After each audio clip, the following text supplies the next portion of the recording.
ሰላም ለእናንተ ይሁን ውድ የጄኤምኤም ቲቪ ተመልካቾቻችን፣ ይህ የጄኤምኤም ቲቪ የመረጃ ሰዓት ነው። ከመረጃዎቹ ጋር እኔ ቤተልሔም ግርማ አብሬያችሁ ቆይታ አደርጋለሁ። በቅድሚያም አርዕስተ ዜናዎች።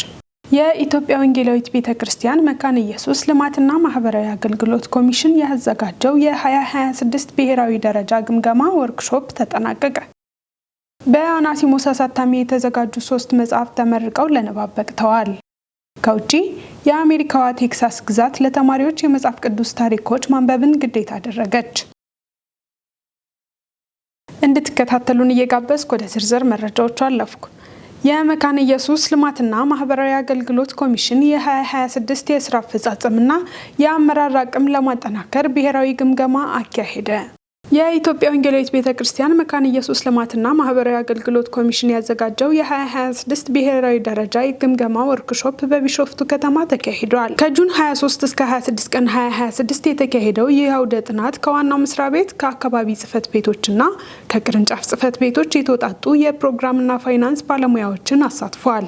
በወርክሾፑ የ2025 ዓመት የስራ አፈጻጸምና ስኬቶች የተገመገሙ ሲሆን የ2026 እቅዶች፣ አዳዲስ አቅጣጫዎችና የስራ ማሻሻያ ስልቶች ላይ ሰፊ ውይይት ተደርጓል። በተጨማሪም የባለሙያዎችን ተጠያቂነትና ግልጽነት ለማጠናከር የተሻለ የኦዲት አሰራር መጀመሩ ተገልጿል። ተሳታፊዎችም የአመራር ክህሎትና የፕሮግራም አስተዳደር ብቃታቸውን ለማሳደግ ስልጠና ወስደዋል። የወርክሾፑ መጨረሻ ላይ በመጪው ዓመት የበለጠ ተጽዕኖ ያለው አገልግሎት ለማረጋገጥ የማስፈጸሚያ ስልቶች ላይ ስምምነት በማድረግ ፕሮግራሙ ተጠናቋል። መረጃው የመካነ ኢየሱስ ልማትና ማህበራዊ አገልግሎት ኮሚሽን ነው። የወንጌል ብርሃን ቤተክርስቲያን የትምህርት ድጋፍ ፕሮግራምን በይፋ አስጀመረች። የወንጌል ብርሃን ቤተክርስቲያን የበጎ አድራጎት ድርጅት ከየካ ክፍለ ከተማ ወረዳ 6 ሴቶችና ህጻናት ጽህፈት ቤት እንዲሁም ከአክቲቬት 127 ጋር በመተባበር ለህጻናት የተዘጋጀውን የትምህርት ቤት መልስ የትምህርት ድጋፍ ፕሮግራም አፍተር ስኩል ፕሮግራም በይፋ አስጀምራለች። የትምህርት ድጋፍ ፕሮግራሙ ተማሪዎች ከመደበኛ የትምህርት ሰዓት በኋላ ተጨማሪ የትምህርት እገዛ፣ ክትትልና የመማር አቅም ማሳደጊያ ድጋፎች እንዲያገኙ የታቀደ ነው። የፕሮግራሙ መጀመር ህጻናትን በትምህርት የማበረታታትና የተሻለ የወደፊት እድል እንዲኖራቸው የሚያግዝ በጎ ተግባር መሆኑ ተገልጿል። ይህ ተግባር እንዲሳካ የተባበሩና ድጋፍ ያደረጉ አካላትን የወንጌል ብርሃን ቤተክርስቲያን የበጎ አድራጎት ድርጅት ልባዊ ምስጋና አቅርበዋል። መረጃው የቤተክርስቲያኗ ነው። የኢትዮጵያ ገነት ቤተክርስቲያን ሪሊፍ ኤንድ ዴቨሎፕመንት ከአጋሮቹ ጋር በመሆን የአቅም ግንባታ ገለጻ አካሄደ።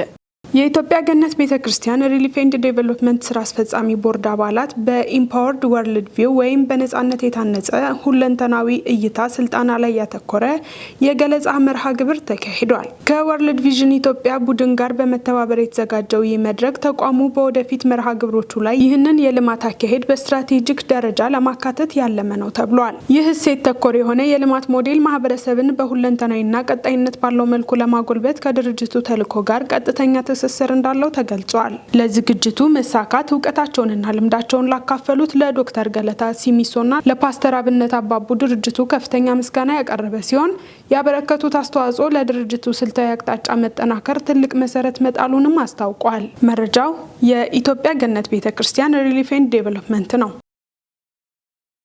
በአናሲሞስ አሳታሚ የተዘጋጁ 3 መጽሐፍት ሰኔ 21 2018 ዓ.ም በኢትዮጵያ ስነ መለኮት ድህረ ምረቃ ትምህርት ቤት ኤገስት ተመርቀው ለንባብ በቁ። ዝርዝሩን የአብስራ ሳሙኤል ታቀርበዋለች። አናሲሞስ አሳታሚ በአንድ ዓመት ጊዜ ውስጥ ለማሳተም ካቀዳቸው 10 መጽሐፍት መካከል 3ቱን በዕለቱ አስመርቆ ለንባብ አብቅቷል። መርሃ ግብሩ በጸሎትና በአምልኮ የተከፈተ ሲሆን የእግዚአብሔር ቃል በዶክተር ልደቱ አለሙ ሀሳብ በሚል ርዕስ ተሰብኳል። የአናሲሞስ አሳታሚ ዳይሬክተር ዶክተር ተካልኝ ዱጉማ የእንኳን ደህና መጣችሁ መልእክት ያስተላለፉ ሲሆን እነዚህ መጽሐፍት ለኢትዮጵያ ቤተክርስቲያን የእውቀት የእምነትና የአገልግሎት ስጦታዎች ናቸው ብለዋል። በመቀጠልም የመጽሐፍቱ ጸሐፊዎች ስለ መጽሐፍቱ አጭር ገለጻ አድርገዋል። መለኮታዊ ፈውስ በጋሽ ሚናስ ብሩክ የተጻፈ ሲሆን በፈውስ አገልግሎት ላይ ያተኮረ መጽሐፍ ነው።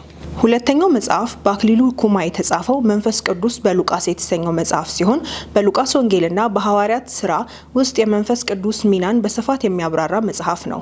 በህያብ ሂሩ የተጻፈው ወላድ ቃላት የተሰኘው መጽሐፍ ሶስተኛው ሲሆን በስነ መለኮት ወሳኝ የሆኑ ቃላትን የሚያብራራ በመሆኑ ለቤተ ክርስቲያን ሙዳዬ ቃላት እውቀት ትልቅ ሚና የሚጫወት ነው። በመጨረሻም የባርኮት ፕሮግራም ተካሂዶ መጽሐፍቶቹ በይፋ ለንባብ በቅተዋል። አናሲሞስ አሳታሚ ለኢትዮጵያ ቤተ ክርስቲያን ጥራት ያላቸው መጽሐፍትን ማቅረብ በማቅረብ ዋና ዓላማው አድርጎ እየሰራ ያለ ሲሆን ከዚህ ቀደም 12 መጽሐፍትን አዘጋጅቶ ለንባብ አቅርቧል።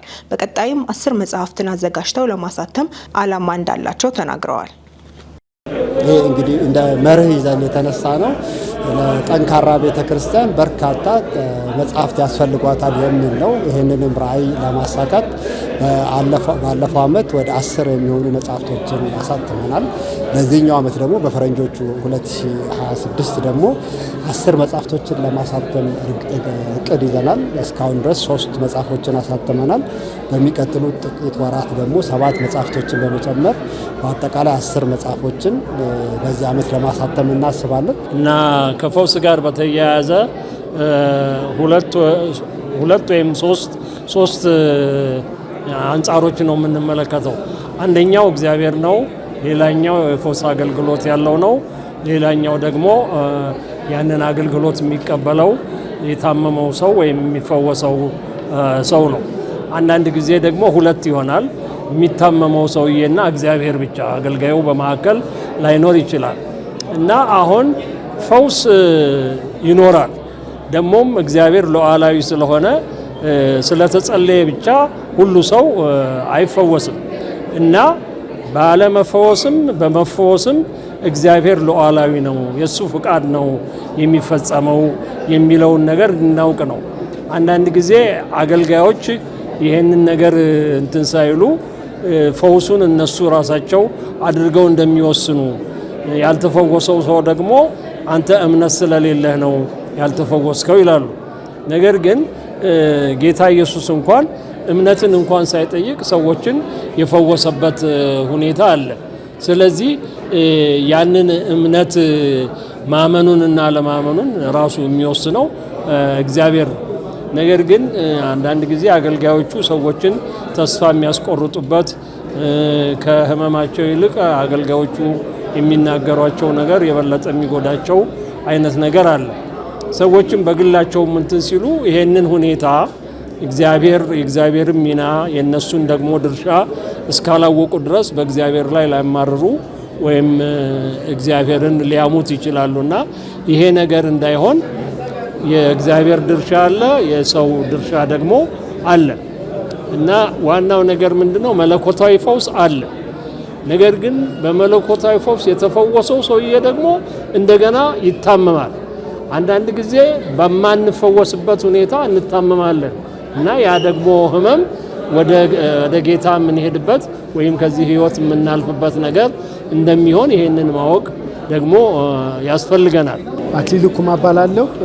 የጉባኤ እግዚአብሔር ቤተክርስቲያን አገልጋይ ነኝ። በዚህ አናሲመስ ዛሬ ባዘጋጀው የመጽሐፍ ምረቃ ፕሮግራም አንዱ መጽሐፍ ያበረከትኩ ነኝ። መንፈስ ቅዱስ በሉቃስ ይላል። ይህ ስራ በሉቃስ ስል በእርግጥ በሉቃስ ወንጌልና በሐዋርያት ስራ ማለቴ ነው። በእርግጥ እነዛ አብይ ምዕራፎቹ ቢሆኑም ሌሎች ደግሞ መንፈስ ቅዱስን የተመለከቱ ምዕራፎች አሉት። ዋናው ዓላማው የጴንጤቆስጣውያን ስነ መለኮት ወይም ደግሞ የመንፈስ ቅዱስ አረዳድ ዋነኝነት እነዚህ መጽሐፍት ላይ የተመረኮዘ ስለሆነ ያንን ማጉላት፣ እዛ ውስጥ ያለውን ትምህርት ማሳየት፣ በተለይ ደግሞ ውጭ ሀገር በስነ መለኮት ውይይት ውስጥ በደንብ የሚታወቅ ነው። እዚህ ለተማሪዎቻችን ማሳወቅ ማስተዋወቅና የጴንጤቆስጣውያን አረዳድ በጤነኛ ስነ መለኮት አረዳድ ላይ መመስረቱን ማሳየት ነው ዓላማ የነበረው። አናሲመስ ያው ይሄንን እነዚህን መጽሐፍቶች እንድናሳትም የሚረዳን አናሲመስ ነው። በዛ እግዚአብሔር በረከት አድርጎ የሰጠን ለብዙዎች እኔ ብቻ ሳይሆን ከዚህ በኋላም ከኔም በኋላ ለሚመጡ መጽሐፍቶች በረከት ነው ብዬ የማስበው ተቋም ነው። እግዚአብሔርን ስለ ሁሉ አመሰግናለሁ። ውድ ተመልካቾቻችን አሁን ደግሞ ከውጭ ወደ ያዝናቸው መረጃዎች አለፍኩኝ። የአሜሪካዋ ቴክሳስ ግዛት ለተማሪዎች የመጽሐፍ ቅዱስ ታሪኮችን የማንበብን ግዴታ አደረገች። ዳንኤል አንተነህ ዝርዝር አለው። የአሜሪካ ቴክሳስ ግዛት የትምህርት ምክር ቤት በግዛቲቱ የሚገኙ 5 ሚሊዮን የሕዝብ ትምህርት ቤቶች ተማሪዎች የመጽሐፍ ቅዱስ ታሪኮችን ማንበባቸውን ግዴታ የሚያደርግ እቅድም አጽድቃለች። ይህ ውሳኔ በሃይማኖትና በመንግስት መካከል ያለውን መለያየት የተመለከተ ውዝግብም አስነስቷል። የቻርልስ ዲከንስና የዊሊያም ሼክስፒርን ታሪኮችን ማንበብንም ጭምር ግዴታ የሚያደርገው ይህ እቅድ ከ3 ዓመታት በኋላም ተግባራዊ ይሆናልም ተብሏል። አዲሱ የንባብ መስፈርትም የሃይማኖት ነጻነትን የሚጥስና ብዝሃነትን የሚሸረሽር ነው የሚል ትችትም ከአንዳንዶችም ቀርቦበታል። የግዛቲቱ የትምህርት ምክር ቤት ውሳኔውንም 9-5 በሆነ ድምፅም ሲያጸድቀው አንድ ሪፐብሊካን ከዲሞክራቶች ጋር በመተባበር ተቃውሞ አስመዝግበዋል። የግዛቲቱ የትምህርት ምክር ቤትና የሪፐብሊካን ፓርቲ አባል የሆኑት ብራንደር ሆል መጽሐፍ ቅዱስን ከ60 ዓመታት በኋላ ለመጀመሪያ ጊዜ ወደ ትምህርት ቤቶች እየመለስን ነው ሲሉም በዚህ ሳምንትም ተናግረውም ነበር። በቴክሳስ ግዛት ውሳኔውን በተመለከተ አርብ ዕለት አስተያየት የሰጡት ፕሬዚዳንት ዶናልድ ትራምፕም እርምጃው በአሜሪካ ውስጥ የሃይማኖት እሴቶችን ማስፋፋት መሆኑን በመግለጽም ምስጋናቸውንም አቅርበዋል። ፕሬዚዳንቱ ሃይማኖት ከብዙ ዓመታት በኋላ ከነበረው የበለጠ ትልቅና ጠንካራ ሆኖ ወደ ሀገራችን ተመልሷል ሲሉም በዋሽንግተን ዲሲ በተካሄደው የሃይማኖት ነጻነት ዝግጅት ላይም ተናግረዋል። ዘገባው የቢቢሲ ነው። በቬንዙዌላ የመሬት መንቀጥቀጥ በኋላ የክርስቲያን እርዳታ ቡድን የአደጋ ምላሽ ጀመረ። በቬንዙዌላ ከደረሰው ኃይለኛ የመሬት መንቀጥቀጥ በኋላ የክርስቲያን የእርዳታ ድርጅት ኦፕሬሽን ብሌሲንግ የአደጋ ምላሽ ቡድኑን ወደ ሀገሪቱ ማሰማራቱን አስታወቀ። በሀገሪቱ ከተመዘገበው ከፍተኛ የመሬት መንቀጥቀጥ አንዱ በሆነው ክስተት በካራካስና አካባቢዋ በርካታ ህንፃዎች መጎዳታቸው ተገልጿል። በተጎዱ አካባቢዎች የነፍስ አድን ስራዎች ሲካሄዱ ነዋሪዎች የጠፉ ቤተሰቦቻቸውን ለማግኘት እየፈለጉ ነው። የእርዳታ ቡድኑ በዋና ዳይሬክተር ዲዮጎ ትራቨርሶ የሚመራ ሲሆን የሕክምና ባለሙያዎች፣ የንጹህ ውሃ፣ የሎጂስቲክስ ባለሙያዎችና ሌሎች የአደጋ ምላሽ ባለሙያዎችን ይዟል። የኦፕሬሽን ብሌሲንግ ፕሬዚዳንት ድሩ ፍሬድሪክ በመግለጫቸው በአደጋው የተጎዱ ቤተሰቦች ከባድ ኪሳራና እርግጠኛ ያልሆነ ሁኔታ እየገጠማቸው መሆኑን ገልጸዋል። ከካራካስ አቅራቢያ የሚገኘው ላጓይራ ግዛት ከፍተኛ ጉዳት ከደረሰባቸው አካባቢዎች መካከል ሲጠቀስ ባለስልጣናት አካባቢውን የአደጋ ቀጠና በማለት የነፍስ አድን ስራዎችን እያፋጠኑ መሆኑ ተገልጿል። የክርስቲያን እርዳታ ቡድኑ በቀጣይ ቀናት ለተጎጂዎች የሕክምና የውሃና አስፈላጊ እርዳታ ድጋፎችን ለማቅረብ እንደሚሰራ ገልጿል። ዘገባው የክርስቲያን ፖስት ነው። በመጨረሻም አውሮፓ በተከሰተው ከባድ የሙቀት ማዕበል ከ1300 በላይ ሰዎች ሕይወት ማለፉን የዓለም የጤና ድርጅት አስታወቀ።